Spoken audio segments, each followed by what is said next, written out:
जय हिंद दोस्तों, welcome to Shiv Shanti classes. Shiv Shanti classes में आप सभी बच्चों का स्वागत है।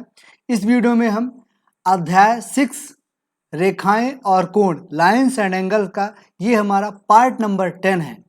पार्ट नंबर 9 तक अर्थात पार्ट नंबर 4 से पार्ट नंबर 9 तक हमने एक्सरसाइज 6.1 कंप्लीट कर लिया है। आपने वो वीडियो नहीं देखा है तो आप वो वीडियो देख सकते हैं। और इस वीडियो में हम एक्सरसाइज 6.2 का हम इंट्रोडक्शन शुरू कर रहे हैं। ठीक, तो चलिए हम शुरू करते हैं। तो स्टूडेंट, ये 6.1 हमारा कंप्लीट हो चुका है।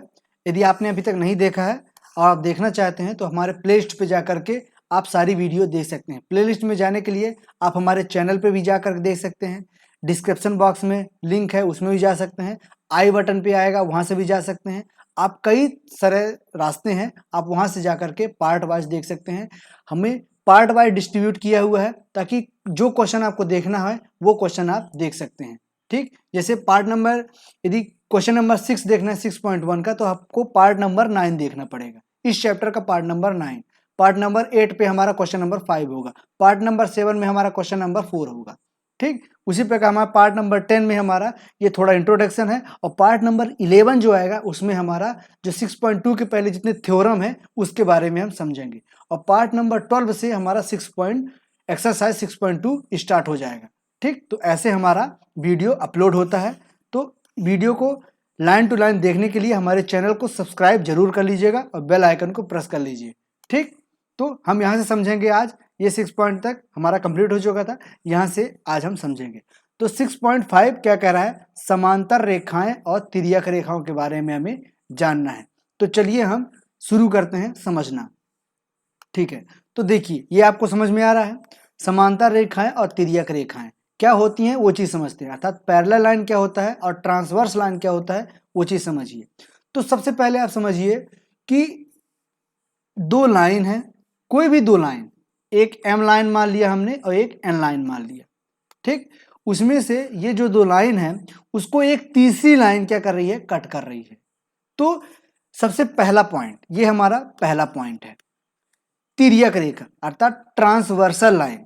ट्रांसवर्सल लाइन क्या होती है कि कोई भी दो लाइन को, वो क्या हो, वो चाहे पैरेलल हो या पैरेलल ना हो, अर्थात समांतर हो चाहे ना हो। जैसे एम और एन यहाँ पे समांतर नहीं है।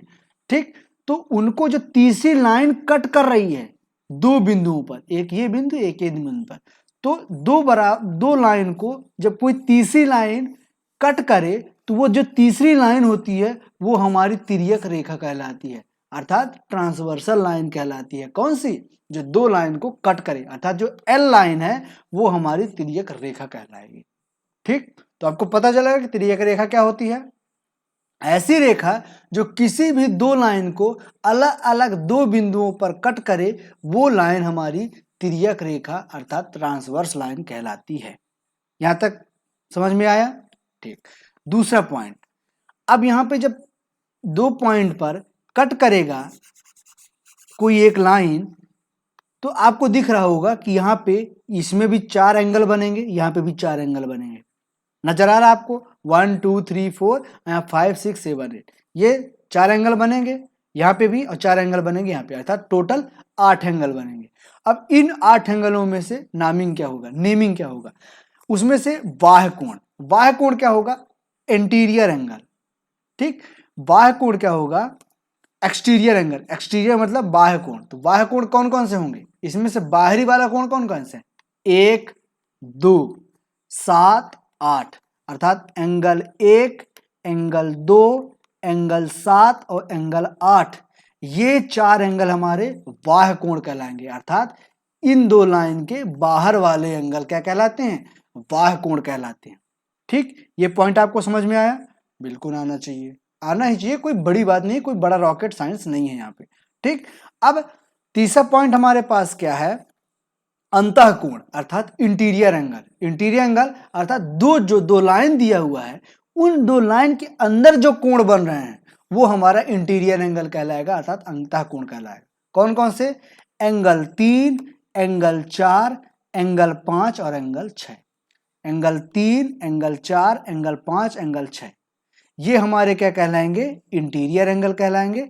और ये दोनों जो दो है इधर और जो इधर है ये हमारे क्या कहेंगे, एक्सटीरियर एंगल कहलाएंगे।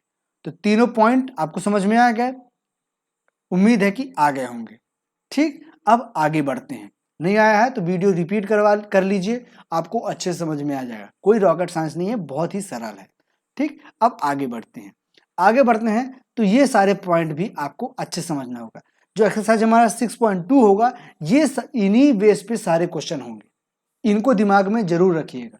ठीक, तो उसमें से पहला पॉइंट देखिए, ए क्या है, हमारे पास दो लाइन है एम और एन, दो लाइन है एम और एन, इसे एक तिर्यक रेखा, तिर्यक रेखा क्या होती है, अभी हमने आपको बताया कि तिर्यक रेखा क्या होती है। तो एक तिर्यक रेखा एल है जो इन दोनों लाइन को क्या कर रही है, कट कर रही है, कहाँ पे, पॉइंट पी पर और पॉइंट क्यू पर। ठीक, इतना आपको इस फिगर में समझ में आ गया, बिल्कुल आ गया। अब समझते हैं पहला पॉइंट, संगत कोण अर्थात कॉरस्पॉन्डिंग एंगल। इनमें से कॉरस्पॉन्डिंग एंगल कौन कौन से कहलाएंगे वो चीज समझिए। तो कॉरस्पॉन्डिंग एंगल क्या क्या कहलाते हैं कि एंगल 1 और एंगल 5 क्या होंगे, कॉरस्पॉन्डिंग एंगल होंगे।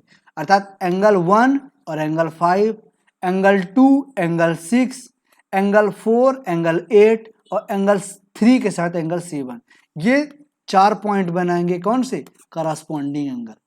ठीक, कौन कौन से, फिर से आप समझिए कौन कौन से, ध्यान से समझिएगा। जो P के साथ एक रेखा है ना, दो रेखा काट रही है तो ऊपर है, तो L 1 नंबर और 5 नंबर, ये जो लाइन के ऊपर ही है, एक साइड है, ये हमारे, ये दोनों आपस में, 2 के साथ 6 आपस में, 3 के साथ 7 और 4 के साथ 8, ये क्या कहलाएंगे, संगत कोण कहलाएंगे, कॉरस्पॉन्डिंग एंगल कहलाएंगे। ठीक, ये चीज पहले समझिए। उसके बाद क्या है, alternate interior angle. Alternate interior angle कौन सा, दूसरा पॉइंट हमारे पास है, अल्टरनेट इंटीरियर एंगल का अर्थात एकांतर अंतःकोण। कौन कौन से, एंगल 4 और एंगल 6, एंगल 4 और एंगल 6। अर्थात इंटीरियर एंगल क्या कहलाता है, जो कि हमारा जब दो लाइन को एक तीसरी लाइन कट करेगी तो हमारे पास क्या बनेगा, जेड बनेगा, ये जेड। अल्टरनेट इंटीरियर एंगल ही मतलब क्या होता है, जेड। तो जेड के अंदर कौन कौन से कोण है, अंदर कौन कौन से, 4 और 6 है। ठीक, उसी प्रकार एक दूसरा जेड भी बनेगा, कौन सा, एक दूसरा जेड बनेगा, कौन सा, एक इधर वाला जेड बनेगा, ये भी एक जेड है। तो इस जेड में कौन कौन से इंटीरियर एंगल है, 3 और 5। तो हमारे पास 4 और 6 और 3 और 5 क्या होंगे, अंटारियर एकांता अंतःकोण अर्थात अल्टरनेट इंटीरियर एंगल। ठीक, समझ में आ गया। उसके बाद तीसरा पॉइंट क्या है, एकांता बाह्य कोण अल्टरनेट एक्सटीरियर एंगल। अर्थात हमने क्या बनाया, जेड बनाया था, तो जेड का जब अंदर का कोण है तो बाहर का कोण भी होगा। तो पहले हमने क्या लिया था, ये वाला जेड लिया था, ये वाला जेड। ठीक, एक बार फिर मिटाते हैं, आपको मिटा के दिखाते हैं। तो देखिए हमने क्या लिया था, ये वाला लिया था, तो इसमें कौन कौन से, 4 और 6 क्या थे, इंटीरियर एंगल थे। तो एक्सटीरियर एंगल क्या होंगे, ये जो है हमारा बाहर कोण, ये वाला इसे हम बढ़ाएंगे। तो हमारे पास एक्सटीरियर कौन कौन से होंगे, जब हमारा 4 था तो एक्सटीरियर इसके साथ 1 होगा, और जो 6 लिया था मैंने इसमें 7 हमारा एक्सटीरियर कहलाएगा। अर्थात इस जेड पे एक्सटीरियर कहलाएगा 1 और 7। उसी प्रकार यदि हम इस वाले जेड को लेंगे, इस वाले जेड को, तो हमारे पास एक्सटीरियर कौन कौन सा है, इसे हम आगे बढ़ाएंगे तो हमारे पास एक्सटीरियर बचेगा 2 और 8। तो हमारे पास 1 और 7 और 2 और 8, ये हमारे क्या कहलाएंगे, अल्टरनेट एक्सटीरियर एंगल अर्थात एकांता बाह्य कोण। ठीक, यहां तक समझ में आ गया। अब देखिए चौथा पॉइंट क्या कहलाएगा, तिर्यक रेखा को एक ही ओर के अंतःकोण, एक ही ओर के अंतःकोण, तिर्यक रेखा के एक ही ओर के अंतःकोण। अर्थात कौन कौन से, एक ही ओर के, जिसे ये तिर्यक रेखा है, ये तिर्यक रेखा है, इन दोनों लाइन को कट कर रही है, तो एक ही साइड के, अर्थात इस लाइन के एक ही साइड कौन कौन से, 4 और 5, और कौन, अंतःकोण, अंतःकोण 4 और 5 अंदर वाले कोण, और 3 और 6 ये लाइन के इस साइड वाले हैं अंतःकोण, और ये अंतर मतलब इन दोनों लाइन के भी अंदर और इस साइड के एक साइड 3 और 6, तो इन दोनों लाइन के अंदर और इस लाइन के एक और 4 और 6, 4 और 5। ठीक, तो 4 और 5 और 3 और 6। ठीक, उसमें से हमारा पांचवा पॉइंट भी हो सकता है कि तिर्यक रेखा के एक ही ओर बाह्य कोण, तो बाह्य कोण कौन कौन से, ये तो अंतः कोण हो गए। बाह्य कोण एक ही और कौन कौन से, इधर 1 और 8, तो एंगल 1 और एंगल 8 ये हो सकता है। एक भी एंगल 2 और एंगल 7 जो कि एक रेखा के बाहर है, एक साइड है और बाह्य कोण है, अंतः कोण की जगह बाह्य कोण है, तो एंगल 2 और एंगल 7। ये पांचों पॉइंट आपको समझ में आ गए, बिल्कुल आपको अच्छे से समझ में आने ही चाहिए। ठीक, अब यहाँ पे एक नॉर्मल पॉइंट आप समझिए। ठीक, यहाँ पे आप सभी पॉइंट को हम नॉर्मली, बस यहाँ तक मेन चीज यहाँ तक समझ लिए। अब यहाँ पे हम आपको नॉर्मली ये चीज समझाते हैं कि यहाँ पे कंडीशन क्या क्या हो सकता है। ये चीज बस आप थोड़ा सा दिमाग रखिएगा, क्योंकि ये क्वेश्चन आपको आगे समझना ही पड़ेगा। ठीक, हम जो बताएंगे थोड़ा थ्योरम के पार्ट बताएंगे, उसे हम अच्छे से समझेंगे नेक्स्ट वीडियो में, पार्ट नंबर 11 पे। तो यहाँ पे हम आपको नॉर्मली बता देंगे ताकि आप पार्ट 11 देखें तो आपको समझने में आसानी हो। अब आप देखिए, जैसे ये दो लाइन है M और N, दो लाइन दिया हुआ है, तो ये हमारे पास पैरेलल नहीं है। ठीक, पैरेलल नहीं है। अब आप देखिए, यदि ये दोनों पैरेलल होते तो आप बताइए, जब ये हमारा पैरेलल लाइन है, ये दो लाइन, एक लाइन कट कर रही है, तो आप समझ सकते हैं कि ये एंगल बराबर होगा। नॉर्मली आप देखिए, ये एंगल यदि ये भी लाइन ऐसे की जगह ऐसे होता तो 1 और 5 बराबर होता, बिल्कुल होता, अर्थात कॉरस्पॉन्डिंग एंगल 1 और 5 अर्थात कॉरस्पॉन्डिंग एंगल। तो यहाँ पे कह सकते हैं कि यदि कोई भी दो लाइन M और N को कोई एक तिर्यक रेखा काट कर रही है, तो उसके जो कॉरस्पॉन्डिंग एंगल होंगे वो हमारे क्या होंगे, हमेशा बराबर होंगे।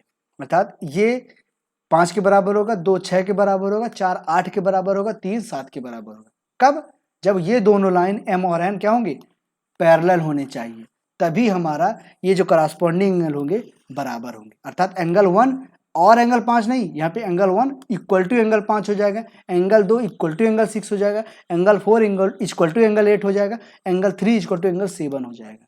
ठीक, उसी प्रकार अल्टरनेट इंटीरियर एंगल भी आपस में बराबर हो जाएंगे, अल्टरनेट एक्सटीरियर एंगल भी आपस में बराबर हो जाएंगे। ये चीज सोचिएगा। ठीक, पार्ट नंबर 11 देखने से पहले ये चीज जरूर सोचिएगा। ठीक, ताकि पार्ट नंबर 11 जो थ्योरम पढ़ेंगे वो आपको बहुत आसान लगने लगेगा। ठीक, और अल्टरनेट इंटीरियर एंगल हमेशा क्या होंगे, दोनों का सम क्या होगा, दोनों का सम हमेशा 180 डिग्री होगा। ये बात को भी ध्यान रखिएगा, यहाँ पे ये दो होंगे 180 डिग्री होंगे। तो ये चीजें आपको समझ में आना चाहिए, ये चीज आपको अच्छे से समझिएगा। तो इसके पहले जो समझा है वो चीज तो आपको ध्यान में रखना ही है, और जो हमने दोबारा पढ़ाया जो कि थ्योरम से रिलेटेड है, वो चीजें आप गौर कीजिए कि दो लाइन आप बना के देखिएगा। आप पेपर कॉपी में दो लाइन बराबर खींचिएगा, उसके बाद एक तिर्यक रेखा खींचिएगा, दो लाइन बराबर खींचिएगा, उसका तिर्यक रेखा खींचिएगा, और नाप कर, चांदे से नाप कर आप देखिएगा क्या ये बराबर हो रहे हैं। जो मैंने बताया आप देखिए कि जो सर बताए हैं क्या वो बराबर हो रहे हैं। एंगल 4 एंगल 6 के बराबर आ रहा है, एंगल 2 3 एंगल 5 के बराबर आ रहा है। ये सारी चीजें आप मेजरमेंट जरूर कीजिएगा। ठीक, तो चलिए मिलते हैं नेक्स्ट वीडियो में पार्ट नंबर 11 के साथ। तो नेक्स्ट वीडियो को पाने के लिए आप चैनल को सब्सक्राइब कर लीजिए और बेल आइकन को प्रेस कर लीजिए, और अपने घर वालों का ख्याल रखिए, सुरक्षित रहिए। तो मिलते हैं नेक्स्ट वीडियो में, तब तक के लिए जय हिंद जय भारत। न्यू स्टूडेंट चैनल को सब्सक्राइब कर लीजिए, बेल आइकन को प्रेस कर लीजिए, बेल आइकन पर ऑल पर क्लिक कर लीजिए ताकि सभी वीडियो के अपडेट आपको मिलते रहें।